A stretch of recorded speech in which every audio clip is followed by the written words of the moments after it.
The next part of this morning is we're going to, in effect, have the social entrepreneurs, the practitioners, come on up stage. And David Robinson, who is a fellow social finance board member, will lead a conversation first up here. So please come on up. And David will introduce everybody as well. But what I imagine will happen is we'll have a conversation amongst ourselves or amongst themselves up here, and then we'll open it up for a conversation more broadly. So David, please come on up. The other thing I want to say is that it's clear that a first name by the name of David is the critical component to who gets to speak first, and you'll see that there's a trend shortly. David? Thank you very much indeed, David. Come and join us.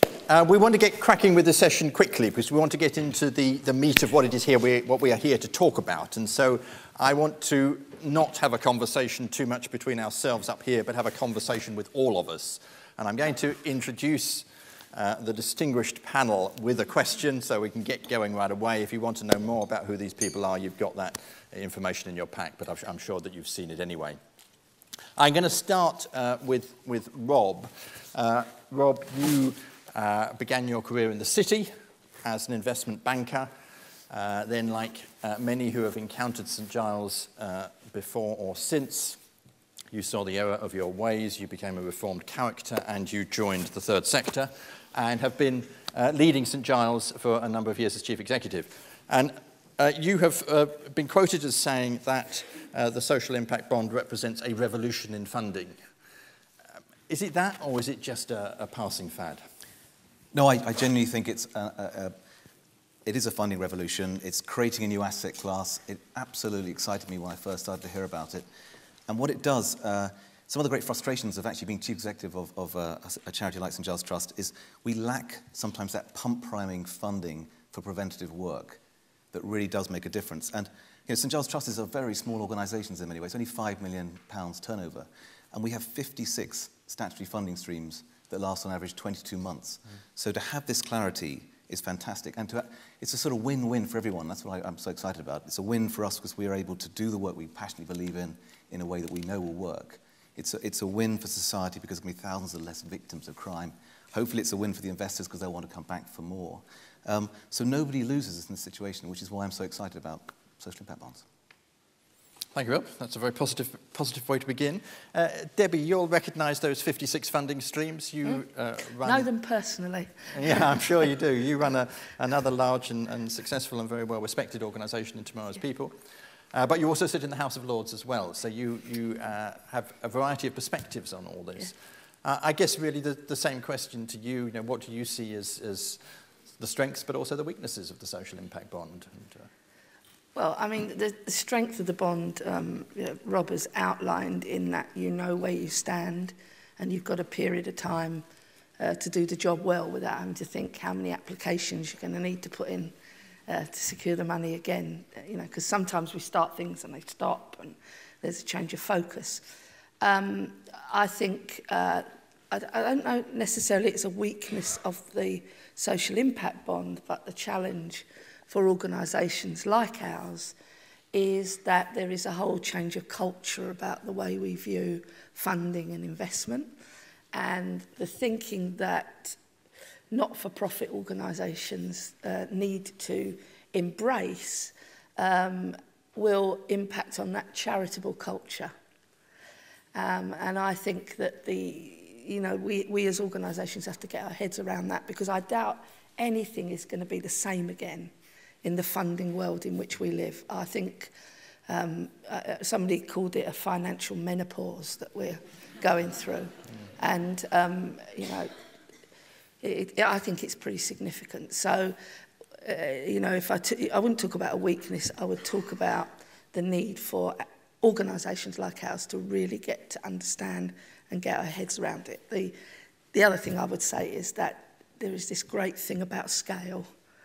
And I'm a great believer if you can do it for 50 people, if we can get 50 people into work and those 50 people are still in work 12 months later, then we've done a great job. But the prime contractor movement, requires me to be looking after 1,000 and 2000, and I think there's some issue around scale and size. That's an issue. That's an important one. I think we will probably come back to that in the course of the discussion, but let me just also introduce the other members of the panel with a question. Kerry, in a way, Debbie and Rob would say what they have said, wouldn't they? Because they run voluntary organisations, and those of us that do that are constantly looking for any possible new source of funding. You have sat on other sides of the table, but now as a funder, as a strategy director at the Big Lottery, but also before that in other roles in government. Do you have the same take on it as they do, or can you give us your perspective on the bond? On the strengths and weaknesses? Yes, please, yes. I think let's start it harmoniously. I'd agree with everything that both Debbie and Rob have said, but we're looking at, well, what are the strengths for the three partners that come together in this bond, the investors, the providers, the commissioners. I think for the commissioners, you know, let's be frank and maybe get the elephant in the room out now. I don't think this is going to be a way of saving money. I think this is an alternative means of providing upstream or what Toby called the preventative, investing in preventative activities now. And for commissioners, I think this is a means of moving from that dealing with problem to preventing the problem in the first place. And I think that's a great opportunity.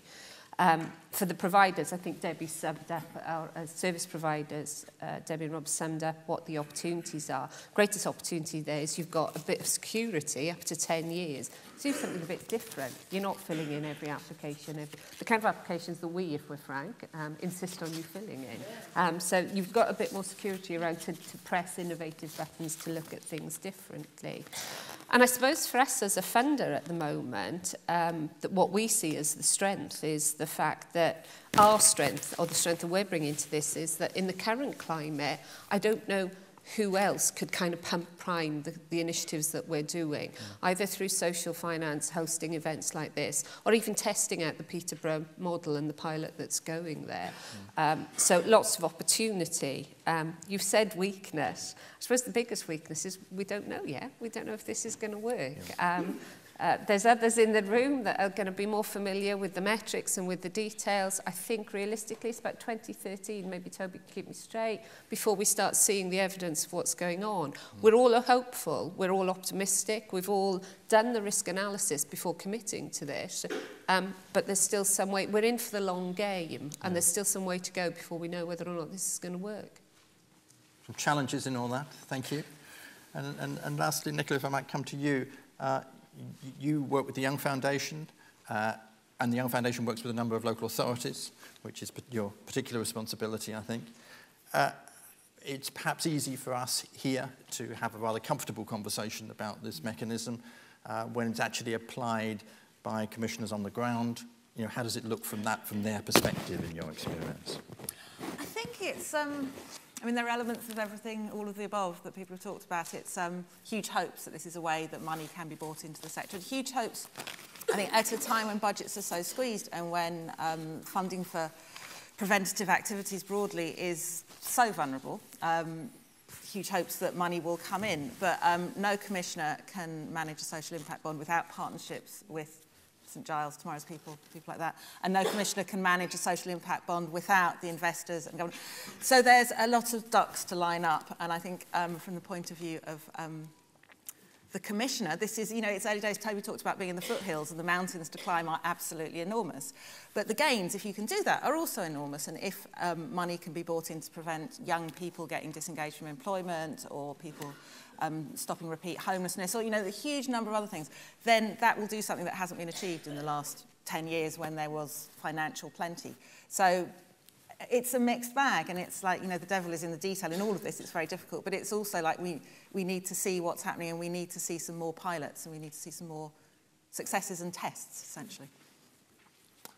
Thank you, Nicola. That's our panel this morning. It's a rich theme for us to mine over the course of the next half hour. I'm going to open it up for questions. Wonderful thing about this venue is that you all have, I think, a microphone in the arm of your chair. I'm told that they're controlled somewhere at the back, so we can't all speak at once or sing as a choir or anything. But if you'd like to wave, if you'd like to speak, but then so we can indicate to the guys at the back which microphone's being used. But who has some questions, please, to get us going? Yes, please. Good morning. Tony Munson, Managing Director of Matrix Evidence. I've spent my whole career in universities, in government, and now in the private sector, banging the drum for what Toby described as decision-making on the basis of data. And it seems to me one of the key challenges here, again, as Toby outlined, is about us being able to measure effectively the outcomes that we're interested in, and being able to define what success is.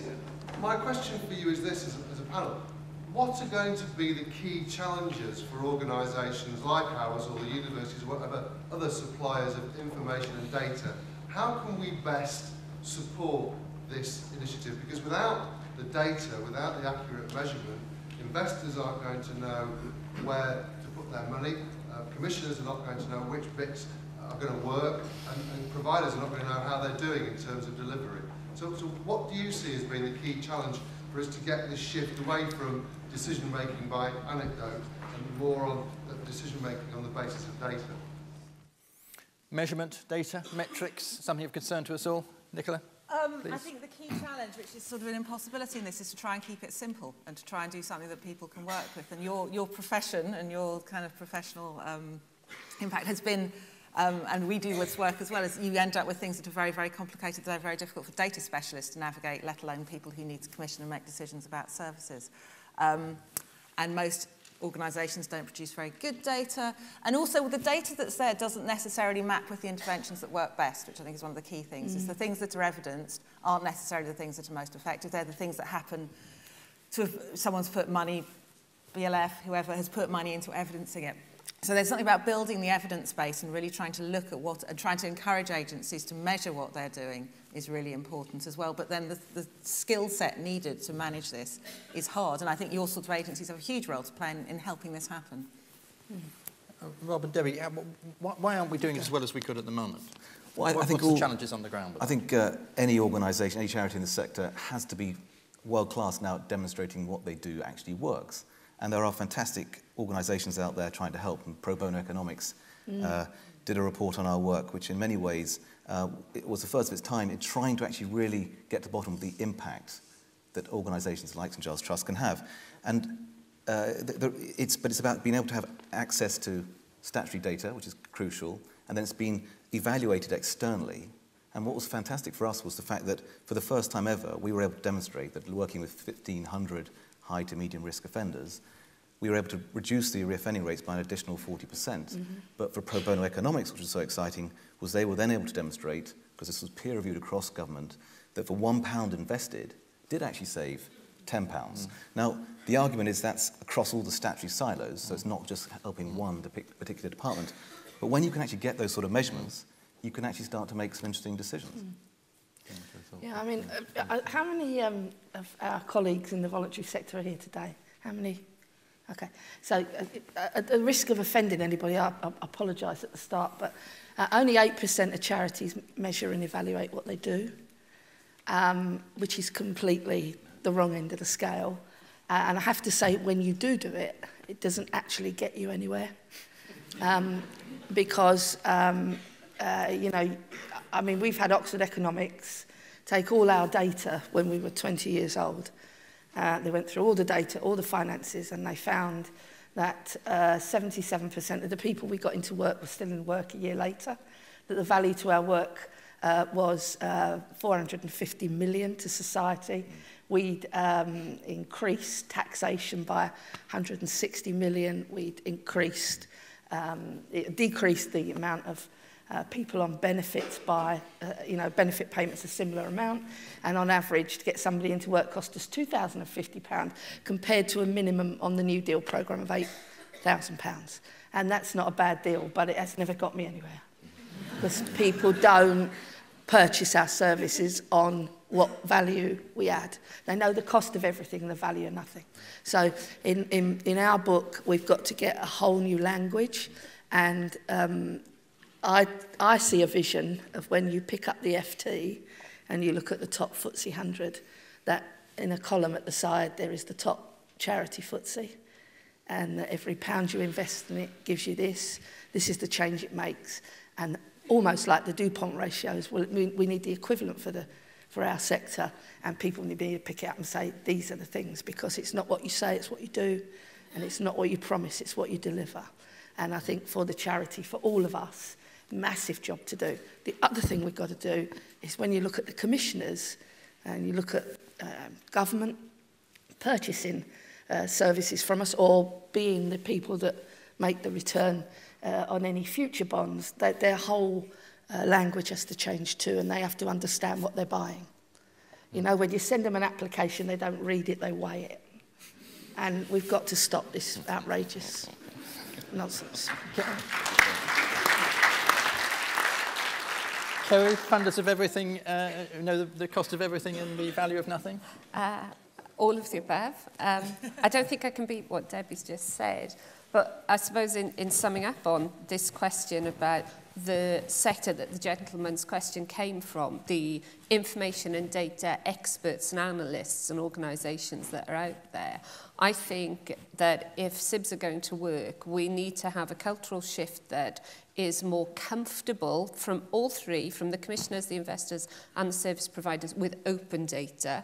We all know about the excuses for why data isn't made available. It's a huge challenge within my own organisation. We quote that it's protecting the rights of the individual beneficiary that we support at the end of the day. My experience is 90% of the time that beneficiary doesn't care if you use data about them or not. So there's something about the shift to open data. There's something, just reiterating really what Debbie said, about that culture within the third sector of collecting the right information and the right data. I'm making myself nervous by the number of times I've used the phrase data, because going back to Nicola's point at the outset, I mean, we fund at the moment about 28,000 projects across the UK every year. We invest somewhere between 400 and 500 million every year. For all of the projects that I could give you the name and the chief executive's name of now, it's not the outcomes data that they presented to us. It was going to see the impact in the communities. And I suppose just to present a challenge back to the question and to those in the audience who are in data management and information, help us. How do we deal with impact? How do we properly define impact? I think it was Rob mentioned pro bono. NPC are another third sector organisation working in this area. But if there are data analysts out there in the private sector, how can you work with us to better measure impact? Because at the end of the day, it's those communities and the lives of these individuals that we're trying to help. Yeah. And data doesn't really give us a holistic view of that. Yeah. Thank you. More questions and comments on what we've just heard, please. But just take a couple this time. Gentleman there and then over there. Very fast, please. My name is Mike Abbott from Surrey Youth Focus, which is an umbrella organisation for the voluntary youth sector in Surrey. I guess I'm a practitioner in the threefold category. We have two micro projects that we're currently working on. I'm a huge fan of social impact bonds. The first one is about moving young people with serious disabilities from out of county. There are about 30 of those. They cost Surrey County Council £100,000 per year each. We think we could do it for 70,000. And the second is a micro version of the Peterborough prison work, affecting 200 young people currently at risk of offending. We think we can reduce the number down, and we'll prove that. I have two questions. One for Nicola, which is a question which I heard put to Jeff Mulgan on a radio programme, and which was also put to me by the Chief Executive of the County Council, who said, if it's such a big deal, why don't I just cut to the chase and cut out the middleman, social finance, so to speak, and deal directly? So in other words, why doesn't Ken Clark, in your model, go directly to St Giles's Trust and do the deal? And the second question is for colleague, sorry, I've forgotten your name, from St Giles's Trust, which is, could you say something about how you've linked together the various providers? I'm chairing a conference in a couple of weeks with various providers, and the challenge is how do you actually link providers together? Voluntary sector is often very good at competing with each other rather than collaborating with each other. Thank you. Good. Thank you, Mike. And we said we'd take another question at the same time. Gentleman there, please. Yeah, yes, good morning. It's Graham Rushing here from Deutsche Bank. Nicola referred to in her opening comments about the need for more deals, for more pilots. what's the panel's view on where those deals are coming from and how that pipeline looks? And perhaps within that, what type of intervention is looking most applicable for social impact bonds? Okay. Thank you, Graham.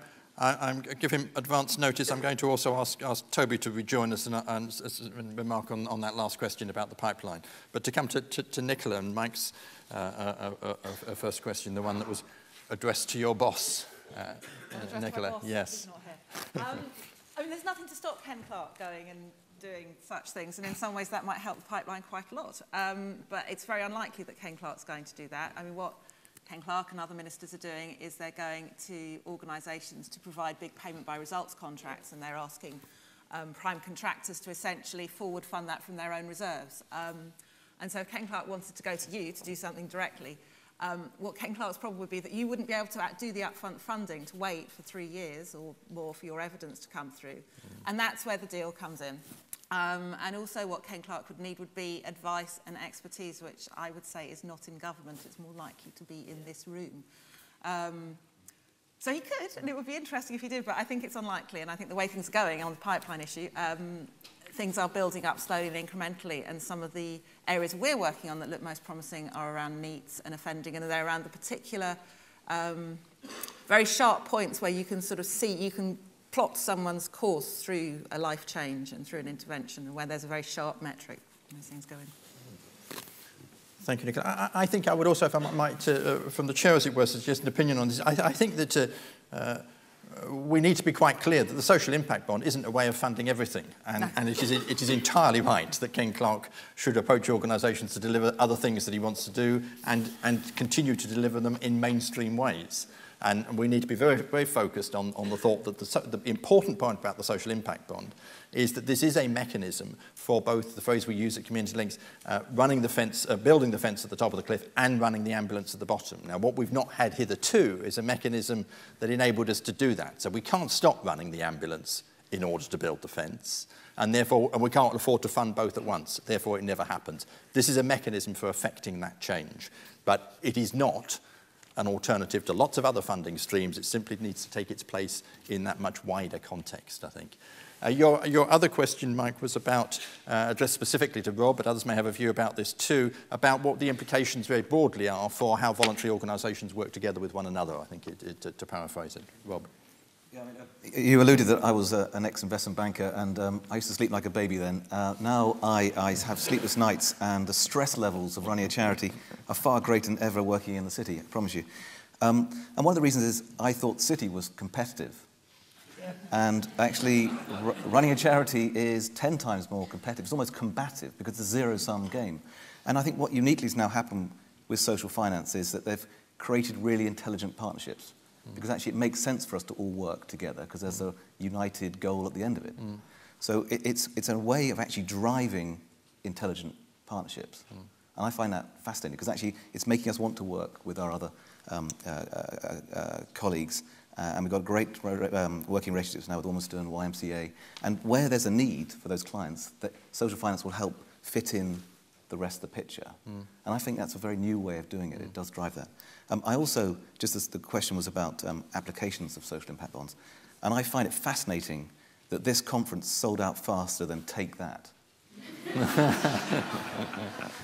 I think, I'm not sure if it's David or Toby who's Robbie Williams, but I mean, the applications for social impact bonds are huge. And I have a dream one day that local authorities will be issuing social impact bonds that we bought for by people locally, and rather than investing in their ISA, they're going to put it into something that's going to make a real difference locally. So there's huge applications.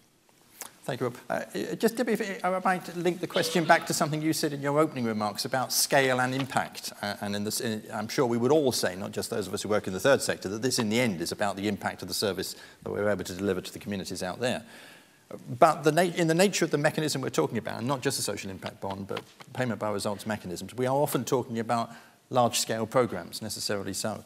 And so that does mean that for small organisations, the only way in which they're going to be able to access this kind of money and perhaps survive in this new world is by working much more closely together. And do you have any thoughts around that? Yeah, please. I mean, I love the sector and I love everything it stands for. And I don't want anybody to think other than that, but we are notoriously bad at collaboration. You know, if you go and look at a building that's being built, there will be a number of contractors that have got together, and between them they're building it. They're all, you know, got their individual profits to be made on that. So I think it can be done, but we're not very good at it in that sense. And I think when you have an aspiration to collaborate to survive, it's a bit sad because we should have an aspiration to collaborate, to grow and to do more. Yeah. And it's a way of getting scale. We've had 5 organisations approach us in the last year to talk about working together. And when we've met with them, they've all been on the verge of, you know, going bust and left it far too late. And nothing has come of any of it, even though one of the providers had gone to a lawyer and had all the papers drawn up, so at the first meeting, tabled them. Such was the desperation. So I think we should get into the driving seat of talking together to almost give up the best to get the better, to make sure we do it. And that must be the driver. But there's a big piece of work that needs to be done about collaboration, a big piece of work to be done about data and benchmarking. And it's got to be driven, Debbie, hasn't it? Not by just the demands of the funders, but around the desire to deliver a better service. I sit here, Rob sits here, because there are people out there who need us, and we have to remember them. And I take it that that's got to mean something much more than what we might talk about at the moment, you know, networking lunch every other Friday afternoon or something. It's got to be about ideas like no wrong door, you turn up at any one of our agencies and we seamlessly connect you to others. It's got to be about the kind of shared data that we've just been talking about key worker relationships, really a seamless service for the service user. Yeah. Kerry, did you want to add to that? Go on to... Thanks. There's something there, though, about funders as well. And I'm not criticising Big Lottery Fund, obviously, but there is something about funders recognising the challenges with the collaborations that we sometimes try to force and put in place. I mean, there was this classic phrase that has stuck with me for many years when speaking to an umbrella group and a series of small-scale voluntary sector organisations that were trying to work together in what can only be described as a disastrous meeting. And on the way out, one person said to me, well, Kerr, come on, it's mutual loathing in search of funding. And that's exactly what was going on. But if as funders and if as commissioners, people want to take the innovation and the best practice from the sector, the third sector, recognising how diverse it is, then maybe there's a question and a responsibility on us to say, well, what skills are needed to collaborate better? What's the cultural shift? What's the competencies? What can we learn from elsewhere? And can we fund that in priming the kind of collaborations we want in the future? And that kind of developing those skills for impact, I think, what for my organisation at the minute is a significant consideration. That's very thoughtful. A lot of challenges there that we might return to in the smaller groups later on. I just want to ask Toby to respond to Graham's remark about pipeline. Please, Toby. Just, I think, as Nicola just said, the Young Foundation is working on some of these projects, and I think social investment business may be working on others. And from our pipeline perspective, I think we're seeing further opportunities in criminal justice and some around trying to reduce the or move children in state care potentially from institutional settings into a foster setting on a managed, more intense fostering basis. It's one possibility. Another is working with families to reduce the number of children going into care in the first place. There are also opportunities potentially in drugs and drug rehabilitation. And we're starting to think quite a lot about health, where, for example, the management of long-term conditions in the community, rather than focusing on when things have gone wrong and people going to hospital, is potentially another area where you can see significant financial benefit and significant improvements to patients' lives existing simultaneously. So those are the sorts of things we're looking at. A couple more questions. I've got one down here, and then we'll go over there, please.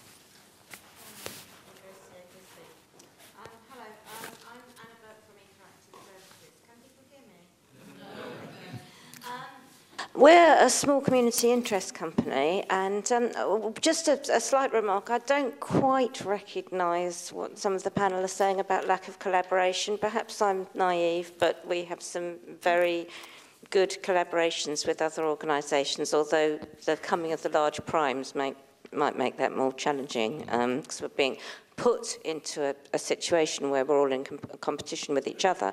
But I just really wanted to ask a question about statutory data, because we're actually trying to measure, we do measure our impacts, but we're trying to put a price to it at the moment. And because we're a very small organisation, but we work across quite a broad range of police authorities, we're finding it very, very difficult to get access as a small organisation to statutory data, which is what we need to tie up the work that we have to do in-house with volunteers. And is there some way where perhaps we, as third sector organisations, can work collaboratively to access the statutory data about offending, etc.? Thank you, Anna. We'll come back to that. Take one other question first, and a gentleman over there, please. Hello, my name's Alex Bax. I'm the chief executive of a new startup doing called the London Pathway, a new model of healthcare for single homeless people and rough sleepers coming out of the NHS. I guess my question is more actually, I mean, it's a fascinating debate, but for the voluntary sector people, something around the ethics of this approach occurs to me as we begin to look at kind of financial mechanisms which are effectively talking about making a return for somebody out of the lives of prisoners, or in my area, out of homeless people's lives. And it seems to me there's potential some problems there, and the voluntary sector is defined, if you like, by its ethics and its desire to do good things. And presumably you've thought about this, but I'd be interested to hear the panel's views on that. Got that, Alex. Thank you very much. I'm going to ask Nicola and Kerry to respond, first of all, about the statutory data. Have you got any thoughts on those questions from Anna? Other than it's a brilliant point, and it's something that I think if this movement is going to gain legs and is going to grow, it's something that we should collaborate on to take back to government. It's caused challenges within my own organisation where we think we've found best practice, but to demonstrate it, the groups that we've funded are telling us that benchmark isn't available. So that's where a lot of the anecdotal information comes from. But, you know, if we're serious about measurement, if we're serious about impact, and how can we not be in the current financial climate, then I think we have to go knock on the door of government to at least raise that debate. Is that, without putting you on the spot, is that something that the big lottery might take a lead on?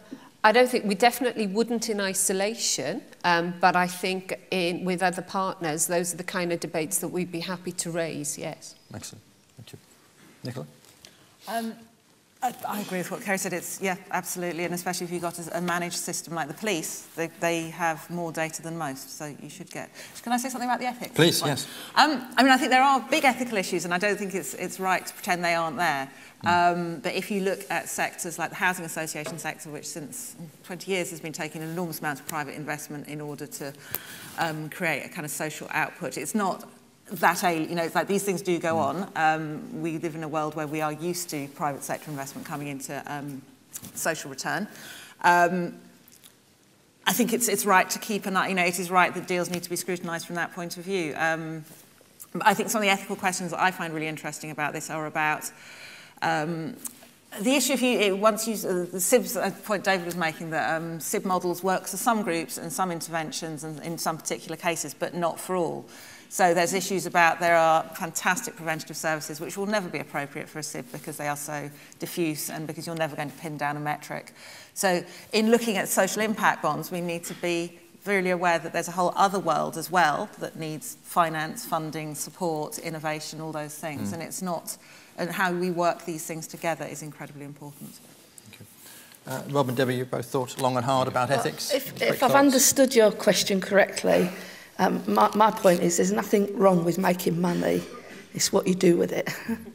All right? So if people are going to come along, put a fund together and get a return because we've saved money and saved lives, I don't particularly have a problem with that, as long as they don't stop at doing it once. Rob? I mean, I think it's hugely unethical. There's not an effective marketplace. I mean, I find it hugely frustrating that, that there are services that really do make an impact that aren't getting funded, and others that aren't really creating much value that are. And this is a way of trying to create a much fairer, more market-driven, rational marketplace for excellence. And actually, the only way you're going to change people's lives and behaviours is by delivering a really excellent service. And this is the way of creating more opportunities for organisations that are really good at creating those changes to actually get funded. So it's unethical not, in a way. Very challenging. Thank you. If we're quick about our questions, we might get in 2 more rounds. Start over there, please. And then we'll come to the front here, please. Just a point about the ethics. I think an interesting thing is that to date, there's never really been an opportunity for private investors to get involved. So even if they wanted to, they've never had an opportunity. So I think that's a point that sort of turns the ethics question on its head. I mean, like, you can say that in some ways it's the potential for a change in culture, but the fact that you're allowing private investors to have a chance to get involved breaks down the exclusivity that you tend to find in the third sector. That tends to sort of completely not give a chance to private actors. And where are you from? What's your name? Independent. Okay. Brett Scott. Sorry? Brett Scott. Okay, thank you. Please. My name is Steve Coles. I do 2 things with my time. I run a small community interest company called Intentionality, which helps organisations measure their impact. For the other half of my time, I work for a national department of the Salvation Army, a department Baroness Scott knows well, called Employment Plus.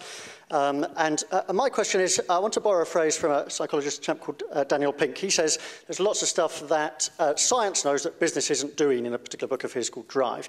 My question to you is simply, what do the practitioners know that the commissioners don't know? What does the science or the research know that would be the gem for the practitioners to know? What do you know, the panel, in each of your different roles and spheres, that's the nugget that you would like passed on? That's a lovely question. Thank you very much. And I'm going to give them a moment to think about that and take one more question. Yes, lady at the back there, please.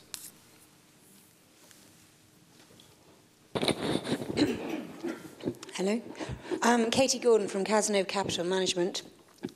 In his introduction, David Blood said, taking philanthropic capital to leverage social change. And I'd like to ask the panel whether they believe this should be philanthropic capital or whether it actually could be any capital. Thank you. Who'd like to start off with that one? I'm going to leave the second question to the end. Yes, Rob, please. I'll do the last question first. I mean, I hope there's going to be a huge... I mean, because we're trying to create... we're trying to create a new asset class, and it needs a track record that ultimately will go from being, in a way you could argue, emotional investors right now, who are charitable trusts, and fortunately they're using their capital base rather than the interest, which would otherwise cannibalise the sort of funding people like us would get. It will lead to... I mean, why can't an insurance company, who are the most logical investors in the work that St Giles Trust do, invest in social impact bonds of some description? That must open the market and create to a lot more injection of funding coming in. And just quickly for me about what I'd love to be able to tell commissioners, and what I'd love to is that a genuine understanding that it's people and not programmes that create real social change. And that if they, as commissioners, if they could actually spend the time on the ground seeing things and seeing how it works, rather than it getting procured and all that innovation getting squeezed out because it has to go through all the different hoops, that will be the secret to really dramatically changing Britain. Thank you, Rob. It might be that, David, you might want to respond to that point about philanthropic capital, but it's worth saying that the investment in the Peterborough bond isn't entirely from charitable foundations. It is from a variety of different kinds of partners, and the phrase we've been using is around blended value, around people who see some real social purpose to this investment, but at the same time are not, this is not a donation, and it's how we find that the right balance, I think, that is one of the challenges with this in this evolving climate. How do we get that balance right so we are really able to bring this thing to scale by attracting commercial investment, but at the same time not losing the essence of what it is that we're trying to do with this, the impact point that Debbie mentioned earlier. we've just got a couple of minutes left, and I want to just give the panel the opportunity to conclude any concluding remarks that they wish questions they wish had been asked, and especially to pick up Steve's question about what is it that we know that commissioners don't know, or maybe turn that round the other way. What is it that we would like to know and want to explore later on today? So some concluding remarks from each member of the panel. Can I start at this end? Nicola, please.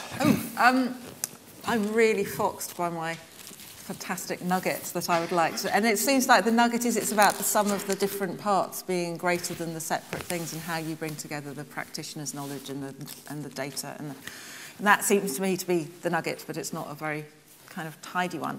And the question I think we need to ask is we need to talk about what the opportunities are, but I think we also need to talk about why there's only one social impact bond at the moment, and we need to learn from where the conversations are going on that are more tricky, because actually how you learn to make things happen is by looking at where it's difficult and by looking at where I know there's a huge amount of work going on in this sort of territory, and so how do we talk about the things that maybe have not kind of quite worked out in order to work out what can work, and not being, we've talked about organisations keeping things to themselves and things, and it needs to be the spirit of collaboration, about sort of openness about how things are going, and how we make this happen is going to be about learning from what everyone's doing at the moment. Thank you, Nicola. Kerry? I found this debate fascinating, and I suppose 3 points in closing. On the gentleman's question about the what do we know, I hope this doesn't sound hypocritical, because I actually agree with what the lady said when she came back and said there are some partnerships that work. I agree. They're few and far between in my experience as a funder who funds about 28,000 organisations a year. Where we do see those partnerships work and where they are really successful, they bring about results far beyond what any single organisation can provide, and they frequently create space for innovation. And I think that's what is a great opportunity with the Social Impact Bond, is that it will create that space for those voluntary sector organisations that come together in that partnership to push the boundaries of innovation even further, and maybe take risks that it can be a very difficult climate to take risks, particularly at the moment. So that was just one point. Just on the ethics question, everybody commented, and I was faced with a similar debate with myself and with my board when Big Lottery Fund first decided or considered getting involved in the SIBs. And I suppose the thing that answered that question for me was, well, go and ask what the ethics means of this to the 10% of families whose children don't go back into prison. And I think that's what it all comes down to. If this does make an impact, then that's what matters. And then selfishly, if I may, just finishing up on one for Big Lottery Fund, and it relates to a lot of the questions that have gone before. I mean, we've entered this market both as an investor and for the time being as a commissioner, because of the climate that we're in and because of some of the restrictions on commissioners. We face a big decision at the moment about what our future investment, and if we should have a future investment in this area. And I just leave that as an open question, because from the basis of what I've heard, I think there's going to be some great debates, and I'd like to plant that and leave it with people. So. Thank you. Rob? I mean, the two words that I'd like to reiterate was innovation and risk. And we are considered innovative, and probably by some we're considered a bit risky. But this allows us to do what we know works and has a real impact on thousands of clients. And I suppose what drives me at the moment is the wonderful Charles Darwin quote, which is, it's not the strongest that survive, it is those that are most adaptable to change. And times are changing, and I think what social finance have done here is actually create an instrument that will drive excellence and drive a freer market that means that money goes to people that are really making a difference on the ground. And I also think it's fantastic that Barack Obama is now picking up on social impact bonds, which is the first. You know, coming from an investment banking world, it was always the other way around. The ideas came from the States, and we picked them up, and now here we are doing something that's genuinely a first, which is fantastic. Thank you, Rob. Debbie, final word? Come back to your point about the nugget. What do we know that they don't? I mean, my colleague and I, we sat with somebody from the prisons department. I know there's debate about how much it costs to keep somebody in prison for a year, but just let me use the figure of £50,000. And we said, you know, if we do this, we can save £50,000 a year by keeping somebody out of prison and getting them on the straight and narrow. His response was, you won't save me a penny because I'll just fill the place up with someone else. I just don't get it. Plenty of thoughts there to pursue later on in the day. I'm sorry we haven't been able to get around questions from everybody, but I want to thank the panel for their admirably concise answers to everything. Thank you.